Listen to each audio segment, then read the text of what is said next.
بسم اللہ الرحمن الرحیم۔ قال الامام علی رضی اللہ عنہ، حضرت علی رضی اللہ عنہ نے فرمایا، الرزق نوعان، رزق یطلبک ورزق تطلبہ۔ رزق دو قسم پر ہے، ایک وہ رزق جو تم کو تلاش کرتا ہے اور ایک رزق وہ جسے تم تلاش کرتے ہو۔ فَأَمَّا الَّذِي يَطْلُبُكَ فَسَوْفَ يَأْتِيكَ وَلَوْ عَلَى ضُعْفِكَ، بس وہ رزق جو تم کو تلاش کرتا ہے تمہارے پاس آئے گا اگرچہ تم کمزور ہو جاؤ یا بوڑھے۔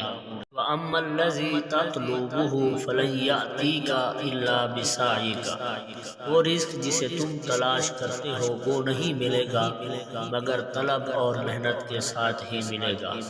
وَهُوَ أَيْضًا مِّن رِزْقِكَ، وہ بھی رزق ہے یہ بھی رزق ہے۔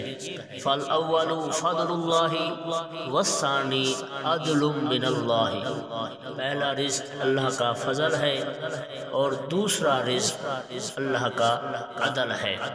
ہمیں اللہ تعالی حلال رزق کمانے کی توفیق عطا فرمائے۔ جزاک اللہ خیرا۔